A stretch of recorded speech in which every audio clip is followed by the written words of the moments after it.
momentum. What it means and what it states, we will discuss further in the video. Okay, so let's get started. The principle of the conservation of linear momentum हमें क्या कहता है?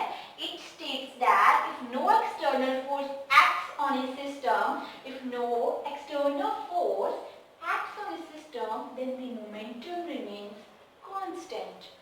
What it means that अगर कोई भी system है उस पर एक्सटर्नल में फोर्स हम नहीं लगा रहे तो वो सिस्टम का जो पूरा का पूरा मोमेंटम होगा वो कांस्टेंट रहेगा. ओके, लाइक सिंपली आप कंसीडर कर सकते हो कोई बॉल है, ठीक है, या जो मार्कर ले लो, ठीक है. जब हम इस पे कोई फोर्स लगाएंगे तभी ये अपनी पोजीशन से मूव करेगा, otherwise it will remain at rest. So जब हम इस पे फोर्स नहीं लगाएंगे एक्सटर्नल फोर्स तो इसका मोमेंटम कांस्टेंट रहेगा. मोमेंटम कांस्टेंट रहेगा means momentum is remain zero, या फिर जितना मोमेंटम पहले होगा उतना ही मोमेंटम बाद में रहेगा. Momentum will neither is going to the mass of the body and v is the velocity. Like अगर ये मार्कर है तो इसका क्या होगा, कोई मास होगा सिंपली, और अगर हम इस पे फोर्स लगाएंगे तो सिंपली ये किसी वेलोसिटी के साथ मूव कर रहा है अभी. लेकिन जब हम इस पे फोर्स नहीं लगा रहे तो ये रेस्ट पे है और इसकी वेलोसिटी क्या होगी, that will be zero. Exactly. तो सिंपली यहाँ पे अगर जीरो आएगा तो मोमेंटम क्या हो जाएगा, zero. So it means momentum क्या रहा, सेम रहा, कांस्टेंट रहा. It will neither going to change. So constant का मीनिंग होता है कोई भी चीज जो सेम रह रही है, ठीक है. सो अब हम इसे, मैंने आपको प्रैक्टिकली भी बता दिया और थ्योरेटिकल इसकी डेफिनेशन भी हमने कर ली. तो अब हम करेंगे इसकी मैथमेटिकल डेरिवेशन कि मैथमेटिकली कैसे जो लीनियर मोमेंटम है वो कंजर्व रहता है, ठीक है. सो मैथमेटिकली हमने कंसीडर कर ली कोई भी टू बॉडीज, एक बॉडी है उसका मोमेंटम है p1 और दूसरी बॉडी है उसका मोमेंटम है p2. अगर मोमेंटम है तो हम इसमें किसके बारे में बात करेंगे, we will discuss with the mass and the velocity. Okay, so simply हमने क्या किया, कोई दो बॉडीज हैं, ठीक है, एक A बॉडी और B बॉडी, ठीक है, और वो दो बॉडीज क्या करेंगी, उनका पहले कितना मासेस है उनके इनिशियली, एक बॉडी का मास है m1 और दूसरी बॉडी का मास है m2. ओके, तो उनकी वेलोसिटीज क्या है, इनिशियल एक की वेलोसिटी है mu1 और दूसरी u1 एंड दूसरी की वेलोसिटी है u2 vector. Okay, because velocity is a vector quantity and momentum भी क्या होता है, वेक्टर क्वांटिटी, इसलिए हम वेक्टर साइन ऊपर यूज करते हैं इसके, ठीक है. सो फिजिक्स में हमारे पास मास के ऊपर वेक्टर फॉर्म क्यों नहीं है, vector sign, because it is a scalar quantity, ठीक है. I hope you know it very well that whether the quantity is scalar or it is vector. Okay, so simply initially उनके masses m1 m2 हैं और उनकी velocities हैं u1 vector and u2 vector, ठीक है. तो उसके बाद इन बॉडीज की म्यूचुअल इंटरेक्शन हुई, लाइक ये दोनों आपस में कोलाइड करेगी. अब कोलाइड करेगी तो पहले तो उनकी वेलोसिटी कुछ और थी, कोलिजन के बाद उनकी वेलोसिटी क्या होगी, चेंज होगी. उसके बाद उनकी वेलोसिटीज क्या सपोज कर ली हमने, मासेस तो सेम ही रहेंगी ना. अगर उनका मास यहाँ पे इतना है तो वहां पे भी उतना ही होगा, तो मासेस तो सेम रहेगा, it is m1 and m2, but velocities are going to change. So velocities कितनी हो गई, एक की वेलोसिटी बन गई v1 और दूसरे की v1 वेक्टर एंड दूसरे की v2. अब क्या करेंगे, हमने ये प्रूव करना है कि how the conservation linear momentum remain conserve. Okay, तो उसके बारे में हम करेंगे. तो उसके लिए हमने जो दो बॉडीज कंसीडर की, हमने कंसीडर किया, उसके बाद उनकी म्यूचुअल इंटरेक्शन हुई. सो म्यूचुअल इंटरेक्शन यानी कि कोलिजन के पहले और बाद में जो मोमेंटम था हमें ये प्रूव करना है वो कांस्टेंट रह रहा है, ठीक है, मींस कंजर्व रह रहा है, it's neither going to be change. So उसके लिए हमने net momentum on two bodies देखेंगे हम. तो पहली बॉडी की मोमेंटम था p1 एंड दूसरी बॉडी के मोमेंटम है p2 वेक्टर. सो ये दोनों किसके इक्वल आ जाएंगे, कांस्टेंट के इक्वल. ओके, सो उसके लिए हम पहले क्या करेंगे, पहले हम इनिशियल मोमेंटम देखेंगे, then final momentum. Initial momentum कौन सा होगा, जो कोलिजन के पहले था, एंड फाइनल जो कोलिजन के बाद में आएगा. सो सिंपली हमारे पास क्या आ जाएगा, m1 plus u1 vector plus m2 plus u2 This is the initial momentum because it includes the initial velocity, and then it will be equal to m1 plus v1 vector plus m2 plus v2 vector. So this is the final momentum because it consists of the final velocities of the two bodies respectively. So simply क्या हो जाएगा, जितनी भी इस portion की value आएगी mathematically, जब हम न्यूमेरिकल्स में करेंगे, जितनी इस पोर्शन की वैल्यू आएगी उतनी ही वैल्यू इसकी आएगी. सो लेफ्ट हैंड साइड और राइट हैंड साइड दोनों इक्वल रहेंगे, मीन सेम रहेंगे, कांस्टेंट रहेंगे.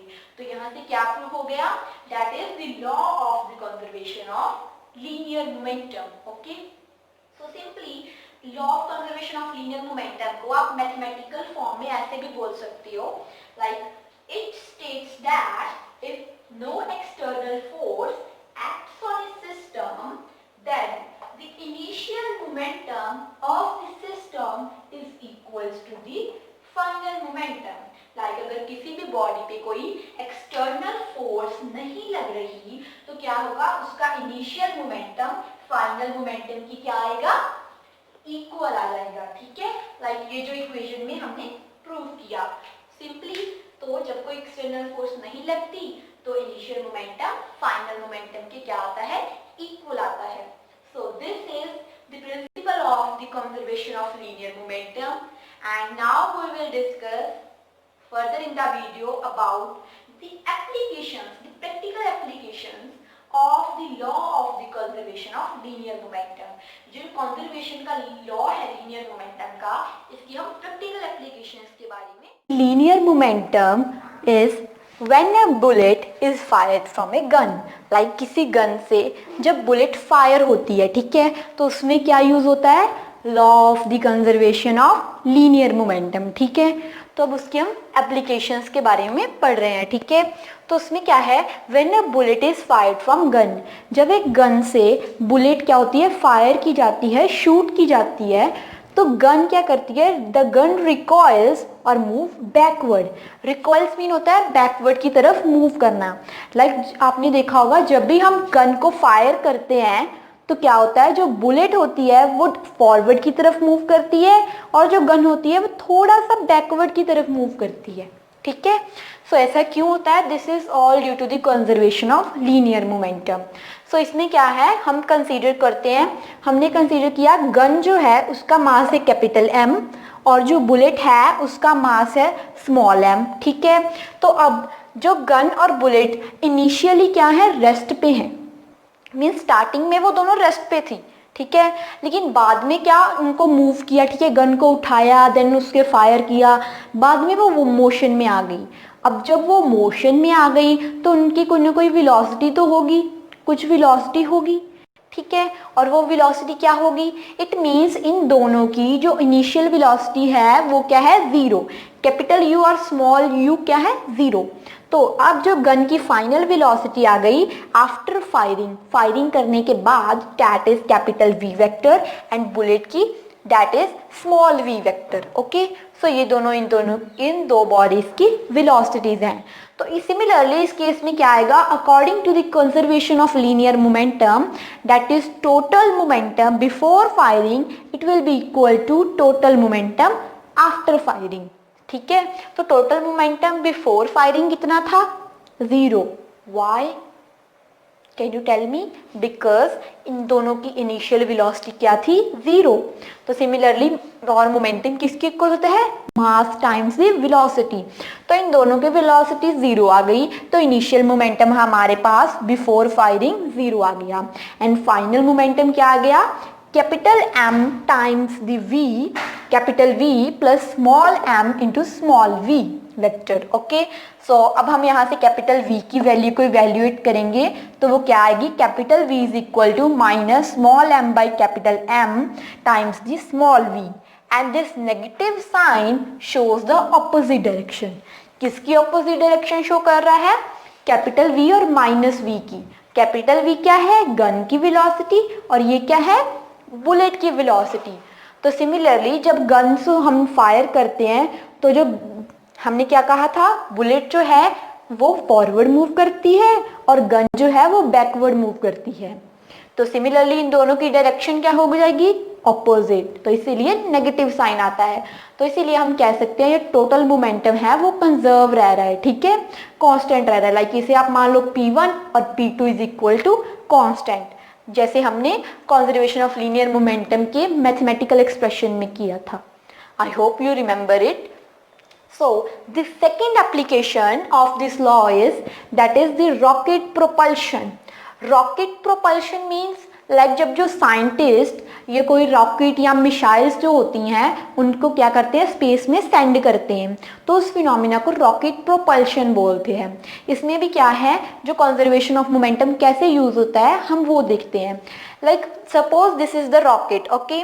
सो अब क्या होगा, इस रॉकेट में जो क्या होता है, इसका फ्यूल जैसे हमारी व्हीकल्स होते हैं उनका फ्यूल क्या होता है, ऑयल होता है, ठीक है, डीजल पेट्रोल वगैरह।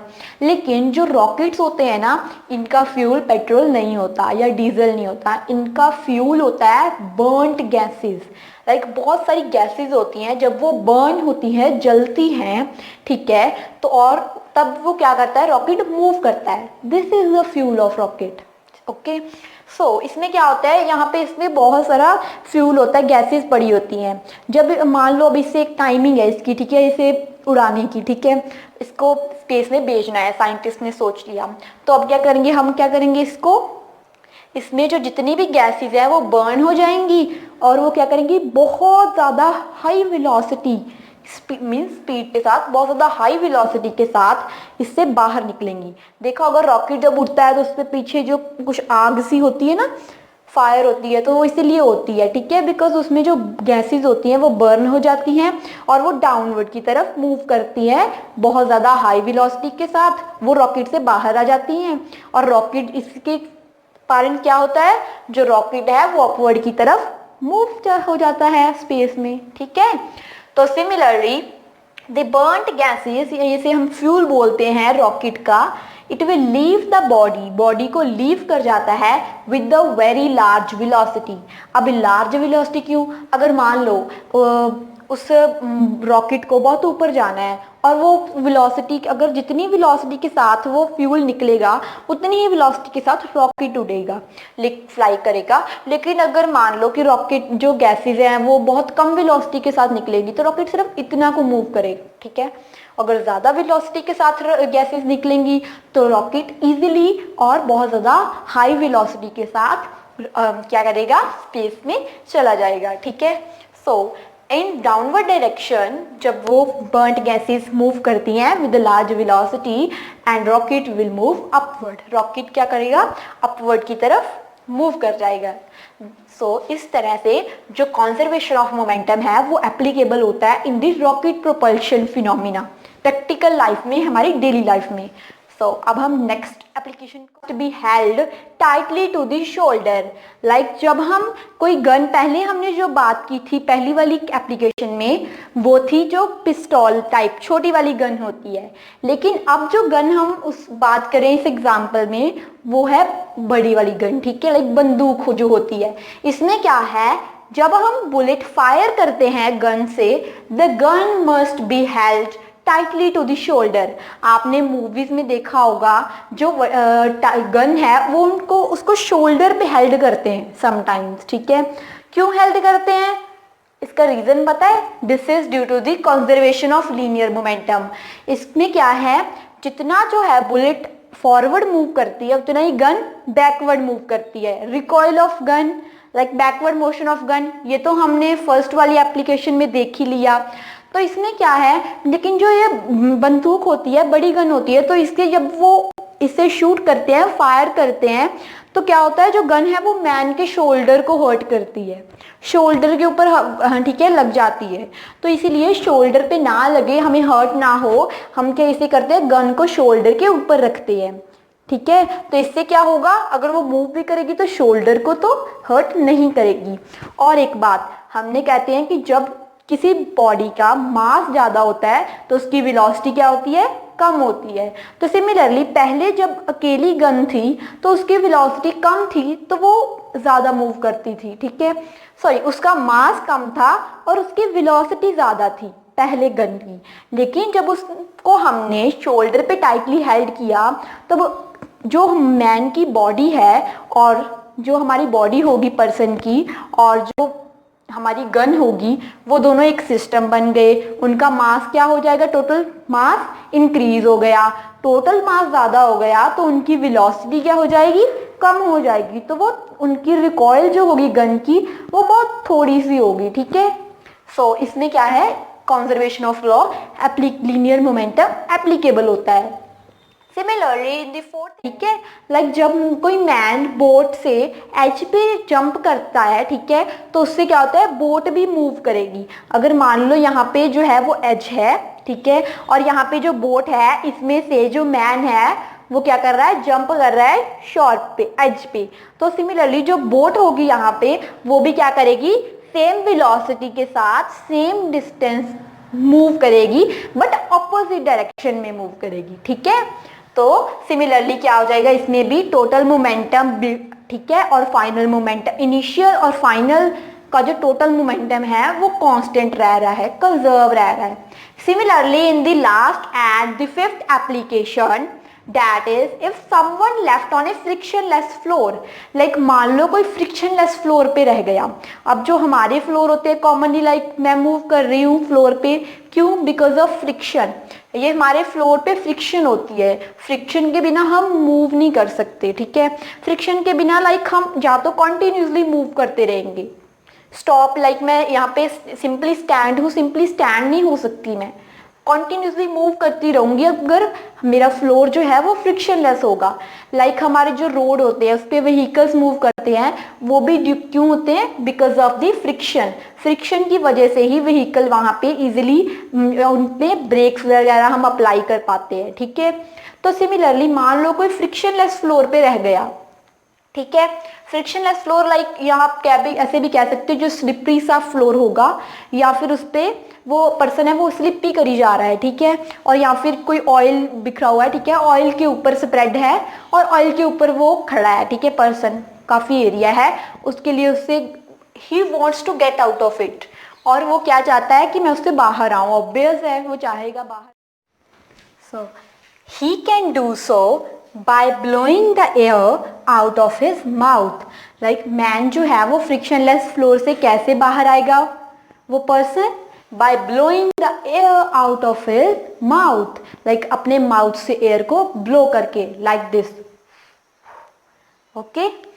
सो इससे कैसे वो बाहर आ सकता है, this is all due to the physics, like इसमें कंजर्वेशन ऑफ लीनियर मोमेंटम कैसे यूज होगा, कैसे होगा, लाइक जब वो मैन अपने माउथ से एयर को ब्लो करेगा वन डायरेक्शन में, then he will be able to move in the opposite direction, और वो ऑपोजिट डायरेक्शन में मूव करेगा, ठीक है ना। सिंपली अगर वो मैन अपने माउथ से एयर को ब्लो कर रहा है फॉरवर्ड डायरेक्शन में, लाइक दिस, तो वो क्या करेगा, बैकवर्ड डायरेक्शन में मूव करेगा एंड वो क्या करेगा, फ्रिक्शनलेस फ्लोर से गेट आउट हो जाएगा, बट इससे बहुत टाइम लगेगा, बिकॉज आप देखो जब हम अपने माउथ से एयर को ब्लो करते हैं तो वो बहुत थोड़ी सी एयर होती है, ठीक है, तो इससे तो बहुत लॉन्ग टाइम लगेगा उससे फ्रिक्शनलेस फ्लोर से बाहर आने में।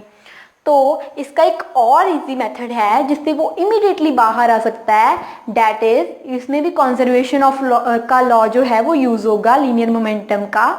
कैसे, लाइक अगर वो कोई भी हैवी ऑब्जेक्ट उठाए and throw it into the one direction with the very large velocity, and he will be able to move with the very large velocity in backward direction. तो इससे क्या हो जाएगा, then he will be get out of this frictionless floor very easily and immediately. Okay, so this is how we learned, these are the applications of the conservation of linear momentum. I hope you understand it very well, but if you have any query still regarding this concept, you can put it into the comment box. I will be there to clarify your doubts as much early as I can.